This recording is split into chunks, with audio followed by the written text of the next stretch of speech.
marketing, we salespeople probably wouldn't be able to sell as well as we do. So today I'll be covering the salesperson that we have today, the typical salesperson, the salesperson that we learned about when we did 101 in the university, 101 business management in the university. And what does the future salesperson need to look like? How does he need to prepare himself to meet the demands that are there globally? How do we make ourselves 100% organizational friendly and needed? How do we protect our space in the organization? And that is the future salesperson. So let's get into it. Similarly to Fatima, I think I'll take the questions at the end. Let's take it away. Okay, so the salesperson. This is a typical salesperson looking at his day, and you know the thoughts are all jumbled up. You have a very complex vision board. We have to meet targets, you know, corona, no corona. We have targets, we have to meet them. I think Cyrus touched on this. Black Friday is almost the salesperson saving grace for the year. You almost feel like I have to do this campaign because I have to meet my number for the year, right? So we meet targets. Sometimes they are realistic, sometimes they're unrealistic.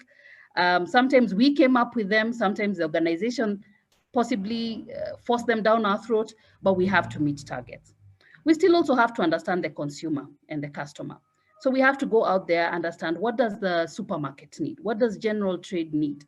In my industry, what do doctors need? You know, what do hospitals need? And then we have, you know, the big cloud overhead. That blue cloud is deliver a stellar P&L. So the salesperson is charged with both bottom line and top line. Sometimes I admire my colleagues in the office, you know, when they look at a P&L, they look at line items. So your supply chain person is looking at, you know, warehousing and overheads. Probably the marketers, yes, they look at brand P&Ls, but in a corporate P&L, probably they're looking at, you know, A&P, advertising and promotion. But this salesperson actually has to look at how much money did they bring into the business so that the business can spend it, okay? So very keen eye on the P&L.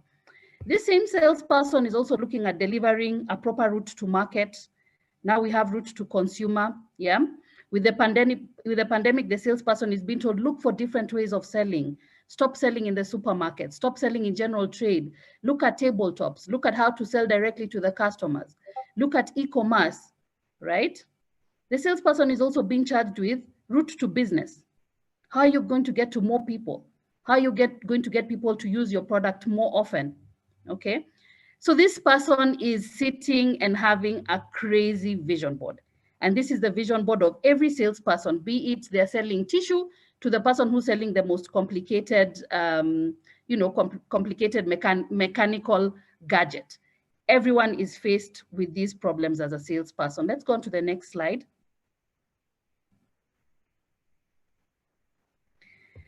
He lives in a complex world, right? So, you know, last week, I remember someone mentioning to me, one of the sales heads was mentioning to me that the life of a salesperson is actually probably the life of, the words he used, he said the life of a slave, because you're continuously pushing. It's December, everybody's probably taking a break. You're expected to bring in those festive season sales, okay? So this person is living in a very complex world. And just to quickly take you on the macro environmental forces, I know we all know this, but just to reiterate. So this person has pressures, global pressures. What is trending at the moment, right? What is big in the market? They face economic pressure. The price of production has actually gone up in the world by 10% on an average basis, and is quite higher in some industries. So they face the economic pressure. Then they have social cultural pressures, okay? So salespeople sometimes take quite a bit of time to move up in the ladder. And there are people asking, when are you going to get a promotion? What's happening? You were area sales manager 3 years ago. It's been 5 years, you're still area sales manager. When are you going to move up? They have the pressure of achieving bonuses. So everyone knows that salespeople, it's the end of the year, they're going to get a big bonus, and family is looking at you thinking, here is December, dad or mom is in sales, they're bringing in, they're raking in the big money, the bonus is coming in. They have demographic pressure. They have the political and political and legal pressure. And in all this, what is going on in the environment is we have the threat of new entrants. So what has happened, and especially in a country like Kenya, where barriers are so low, we have such a high proliferation of counterfeit products, right? We see so many products coming in from the Chinese market, from the Asian markets, and products are lowly priced because the barriers are so low. It's so easy to trade in Kenya. It's as easy as going online on Alibaba, ordering products. 2 weeks later, they're here and you're selling. And here is a brand that has spent time on above the line, has spent time on its resources, has spent time on their salespeople, and you're competing with this person who ordered online, doesn't have any overheads, and they have fantastic pricing. And in terms of offering, their product is similar to yours, okay? You have the power of suppliers. So you'll find that in some industries, the suppliers, we are highly dependent on Asian markets. I know during Corona, very many companies and very many importers actually suffered because the Chinese market was closed for quite some time. But that on the reverse also means that we're dependent on their pricing. If price of oil goes up, we as a country then have to take prices up. So we face a lot of, a lot of power from suppliers. And then we have the power of buyers. So consumers have choice. They can decide to buy your product or they don't buy your product. You're out there selling, you're selling insurance. Tomorrow, this other company comes up with a better offer than the other company. We see the telco wars. This company comes up with buy this, get this. And it's the salesperson is somewhere in the middle. If you look at this scale, on the other hand, on an individual basis, so this salesperson is suffering from a work-life balance, right? His customers are asking to meet later in the evening. His customers want to meet on Saturdays and Sundays. He's been pushed to get more customers, okay? And then there's the anxiety to perform. Any salesperson, believe you me, are seated somewhere. Most companies have a financial year that runs till December. And the biggest question we have is the anxiety to perform because we know that the year is ending. We haven't achieved our numbers. Everyone's eye is on us. And that even touches on the ability to perform. Then we start doubting, am I really the right person for this job? I mean, marketing has done their end, they've advertised, they've done their e-commerce, they've done their digital advertising. Finance have given you all the offers you wanted. GM asked you, what resources do you want? Do you want more people? Do you want, do you want more resources? Do you want more cars? And, you did your proper proposal and all this was given to you. But do you have the ability to perform? And balancing this scale is the organizational pressure and then time. We don't have time. There's a training that I was doing last week and I was telling the team that I was training is that, the beauty of marketing is if I do a really good campaign, right? And I have good marketers here. I have people like Kendi. We'll remember, I still remember some of the ads that Kendi did when she was still in EABL. I still remember those. She could have done some campaigns at the beginning of this year. I still remember those. But a salesperson, after 30 days, it's a hard close and we start again at 0 on day 1. So there is real-time pressure every month, okay? Next slide, please.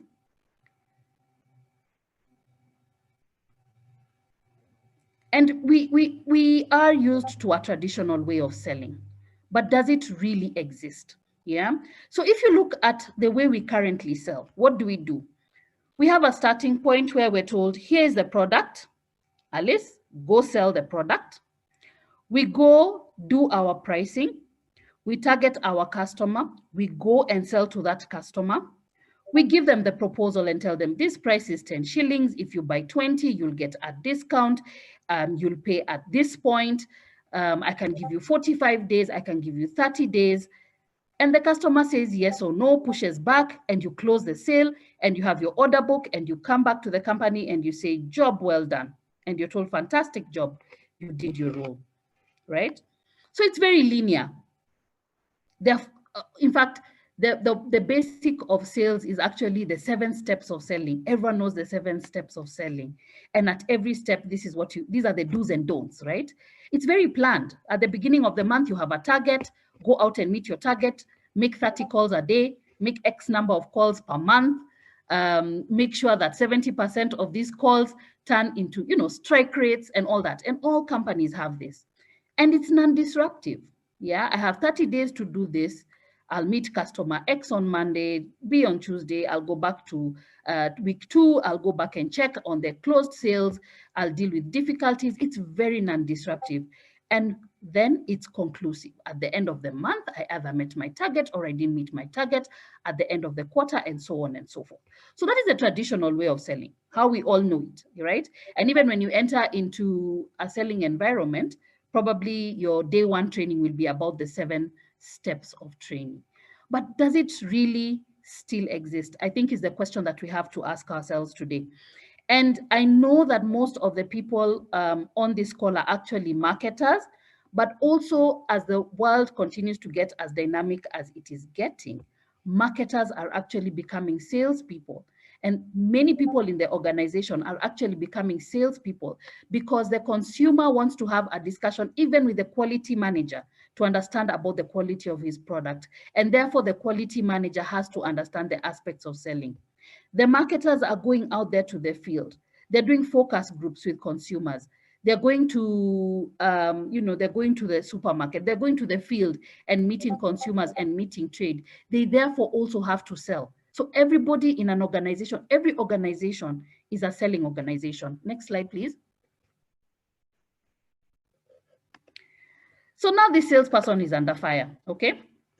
So he went to university, he did his course in marketing, he started off in a sales role, but what he learned is now no longer relevant, okay?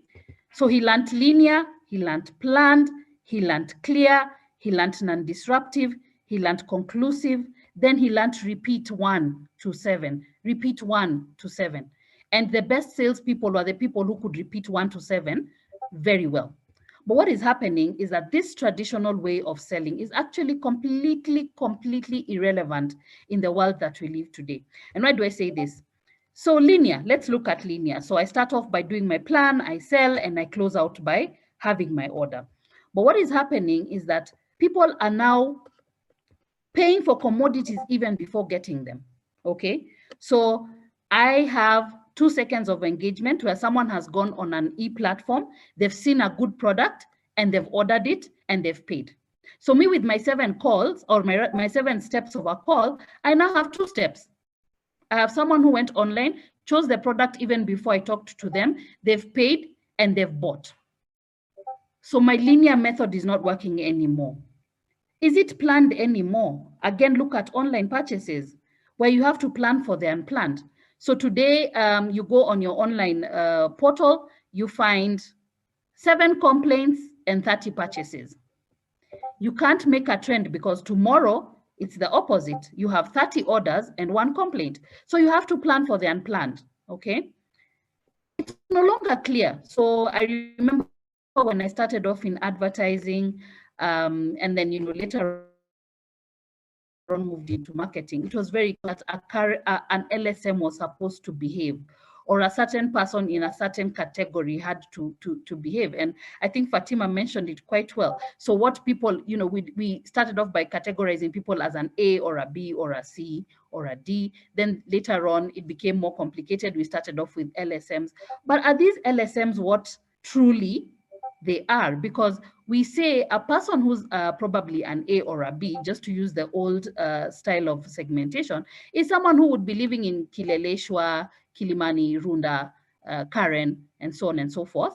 But today we know for a fact that there are even students who live in high-end apartments, okay? We have the whole concept of Airbnb. So someone has rented a 2,000 shillings apartment, but it's in the middle of Runda. So for example, the segmentation that we knew based on lifestyle is not the segmentation that we have today. I threw this in. So someone like Zuckerberg, you expect Zuckerberg to be someone who will probably be buying your high-end Louis Vuitton clothes, spending in the best hotels. But this is a person who's living minimalist, right? And he's probably buying just one type of shirt and it's a basic shirt. So he would not be a person that you would say is spending a lot of money and therefore should be targeted with certain products. We were used to non-disruptive, right?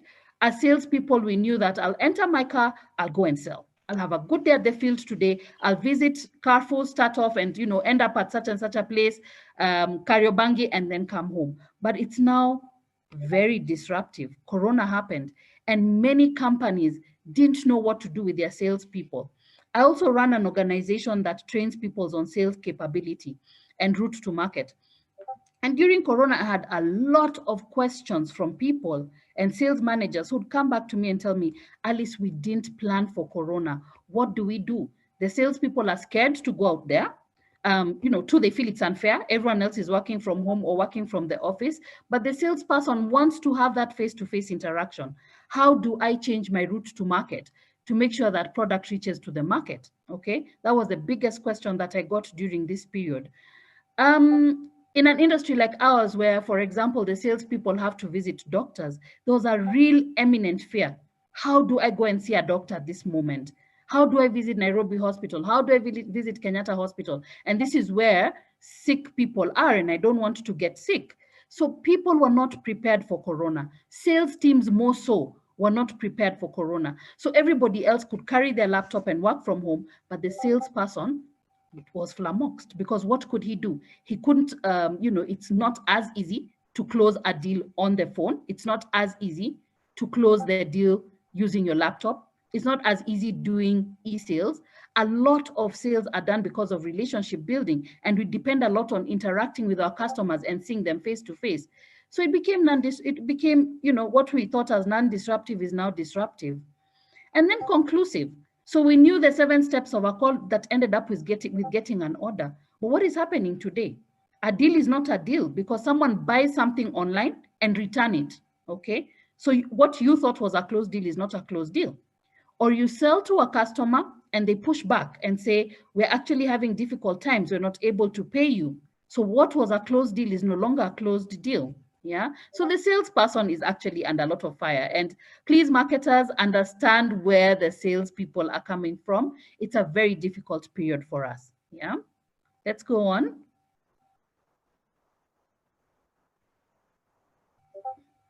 So during Corona, how are things working? I think it's very good to understand what people were saying. And I'm just looking at the common sales, the common sales pushbacks or common sales problems that I'd encounter.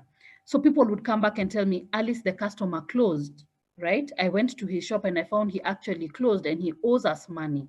Happened quite a lot. So many companies are grappling with bad debt, okay? The hours for selling are less. So we know about, the curfews, and they've been shifting. So we'd move our working hours and the curfew shifts. Salespeople still have to get home in terms of timings. So the hours for selling were less. And salespeople would say, look, as opposed to making 30 calls per day, I'm only probably able to make 10 calls per day. Yeah. People substituted our products. And I think this is very relevant. So if I'm going through an economic crisis, irrespective, and I think, Fatima, I only caught, almost the tail end of your presentation, but I loved the fact that you said that even people who are supposedly having the income and having the economic capability were actually substituting products for other products. So what happened? The consumer became a little bit cleverer than the consumer who was there, because the consumer would go to the shelf, look at all the offerings, look at which ones had promotions, and actually analyze and say, is it true that the brand I was always used to buying is superior, or was it really a perception? So for example, detergent, someone would sit there and actually look at all the detergent and say, what is making this cheaper detergent in terms of quality any less than the detergent that I'm used to? And they'd quickly decide, actually, they all sound the same. It's just that this one made more noise and therefore I was willing to pay more. But for now, I'm going to go with this cheaper product, or I'm going to go for a product that's bundling, for example. So I'll go for a product that's giving me, oil and a soap, or is giving me toothpaste and something else, or is giving, that sort of combinations. So the people substituted products and were actually going for lower priced products. And the conversation around Black Friday, I think, is a really good one. And why didn't people, or why didn't organizations give back to the society by giving these offers all through the year, considering that people didn't have money, rather than waiting for this Black Friday period. So it almost feels like exploitation. But I'll be more sympathetic to that organization that spent time from March and actually did offers. And organizations like Carrefour are brilliant, because Carrefour was pushing back manufacturers and telling them, we will only place products that have proper discounting, that have proper offers on shelf. Okay. And they pushed us back and told us, guys, go back to the table and come up with offers that make sense to the consumer. So people substituted our products. So the companies that didn't do this, their salespeople suffered, because then they weren't selling as much. Okay. Then there's the element of they don't need our product anymore. How painful this is. So people are coming back and saying, actually, when I think about it, I don't need to, and this is, an example that made me laugh so much, because a friend of mine who sells or in their portfolio have soap was telling me that during the Corona period, the sales of soap went down, right? And I asked her, why would it go down? And she told me, because people realized, if I'm sitting in the house, I don't have to shower every day. I don't have to. I'm not getting dirty. I'll shower once every other 2 days. And I was like, really? And she was like, yes. And the sale of soap actually went down. So people don't need our products as much as they needed them before. People aren't shopping in certain channels, right? So the supermarket that we knew, the traditional GT, the traditional, pharmacy, people are now looking for deals, and they'll get the deals where they are. So if I'm going to get that deal in a wholesale in Isili, I will wake up and go to that wholesale in Isili and buy those products. If I'm going to get a deal online on Jumia, I'm going to go online and buy that product from Jumia. And now what happened is that people fragmented their shopping, okay? So initially people would carry their big basket, go into a supermarket, walk around and buy everything. But actually what happened during this Corona period is that people realized, I don't have to do my shopping in one batch. I have to look for deals. So if it means I'm getting personal care deals in Carrefour, I'll spend one day to go to Carrefour and only buy personal care products. If it means I'm getting better products on food, or rather I'm getting better deals on food products through Jumia, then I'll sit down on my laptop and order those products from Jumia.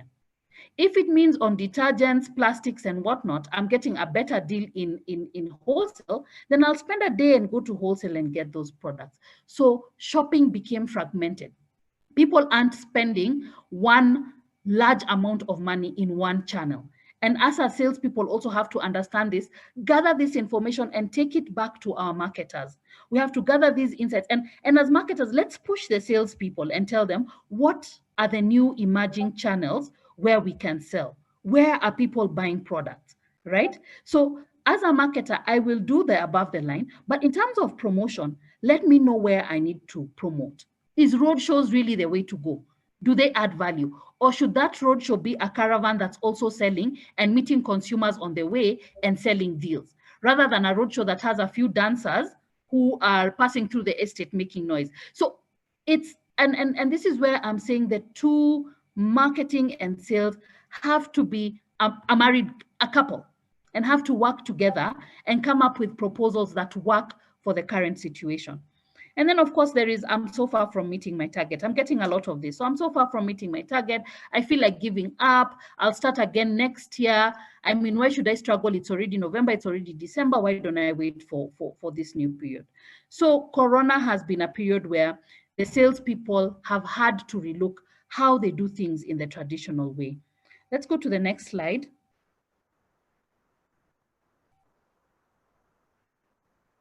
So are we prepared? I think that's the biggest question.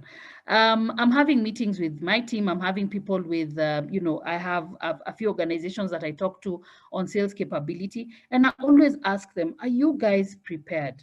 Are you guys ready to do things differently? Are you guys bringing provocation on the table to your sales team to ask them to do things differently? Who is the salesperson of yesterday and who is the salesperson you need in the organization today? Is there a need to have a large workforce? Or should I reorganize my sales team, for example, to have people who are doing digital selling, online selling, to have people who are looking for new methods of selling? Or should I have just one big workforce who are doing 30 calls per day and I'm looking at their performance based on the old ways of selling. Many organizations are not ready to change. Many organizations are having large workforce, what I'd call probably an army or several soldiers who are replicating and doing the same things that were being done 20 years ago. People have to sit down and reorganize their sales organizations and look at what is the best way of optimizing the sales team, what is the best way of making them think differently, what is the best way of making them do more than just the linear sales that we were used to doing 5 or 7 years back. So how are we preparing for this changing world? Next slide. So Alice, the future, yes, Alice, yes, Wesley. Just reminding you of the time. That's all. Okay. How many more minutes do I have? I told you I get very excited about sales. It's very good. I'm reading the comments. Okay. So this is, I'm saying no to the old ways of selling. Let's go to the next slide. So we need to adapt and we need to be future ready, right? And I'm just going to share 5 tenets that will help us be future ready. So the first thing is the use of real-time data, insights, and trends. Should I say, don't appreciate or don't like feedback. So in this manner. So a salesperson has gone to the outlet and they come back and tell me, Colgate is 130 shillings. That is not an insight. I could have gone, I myself go to the supermarket, so I can see that it's 130 shillings, and that is not insight, okay? Salespeople have to be trained on really getting proper insights. What makes the customer tick? What makes this customer behave differently from a different customer? What is the best time of the month to have a promotion? What should my promotion look like? When I look at competitor, I find that this type of promotion works. Bundling works or doesn't work. Price discount works, or price discount works in certain outlets, but not in certain outlets. Real data and real insights. Look at that till data and come up with information. Look at that data from Kantar. Spend time and interrogate that data and come back to marketing and give them real insights as to what is making shoppers and customers tick, okay? And when I say real-time data, it means every day there's something to learn in the field. Learn it and share, okay? Learn it and share every other day, rather than concentrating on performance to sell. Come back and tell the marketers, guys, I actually don't think we should do billboards anymore, okay? And marketers will say, why? Why shouldn't we do billboards anymore? I think we should spend more time creating more people buying into a certain outlet, because I've realized, just looking at my sales, this channel is growing. And therefore it makes sense if we do advertising in a certain radio station that people are listening to a lot in Isili, because wholesale in Isili is growing. That is a real insight, okay? So as salespeople, we have to work with real-time data and real insights. So that is the first thing that will help us adapt and be future ready. Next slide.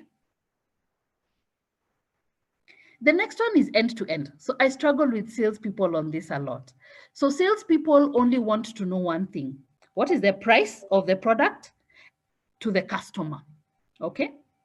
Now, this is a very limiting thought, because if my only interest is to know what price it is to the customer, then I've really missed a lot of opportunity to learn.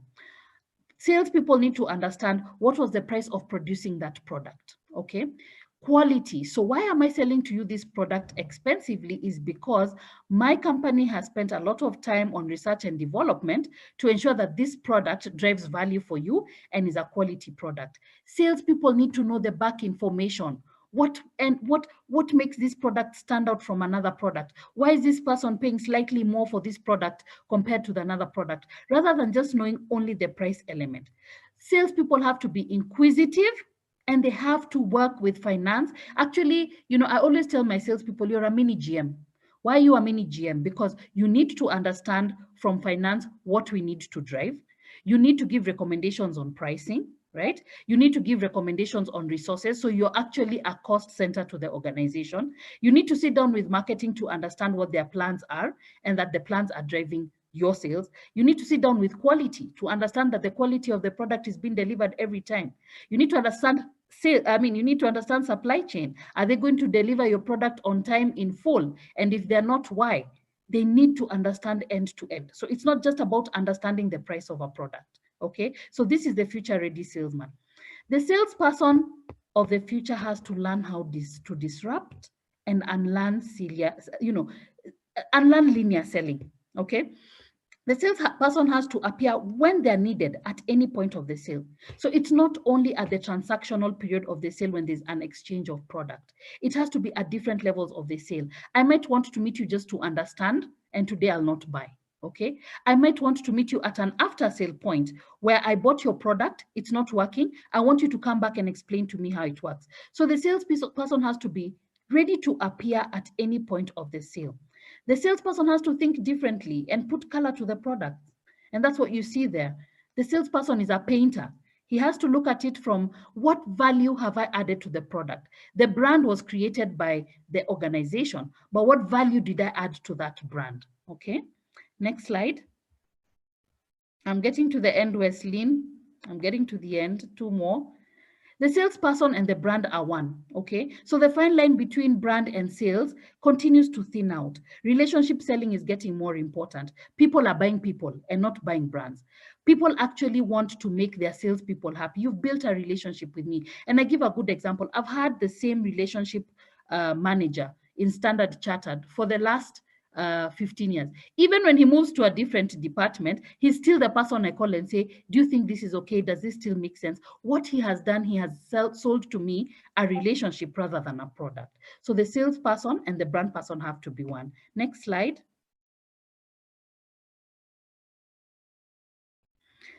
In conclusion, the future-ready salesperson needs to innovate, or he or she will be pushed out. The reality is a lot is happening online. We are easily, should I say, we could be replaced if we're not adding value. That is the reality. If people are able to go online and talk to a customer service person and get a product delivered, if you're not adding value to that process, then you might struggle to find what your relevance is in that process. For sure, don't find customers for your products. You need to find products for your customers. And this was said by Seth Godin. In conclusion, guys, the salesperson is very relevant as we are today, but they have to be prepared to be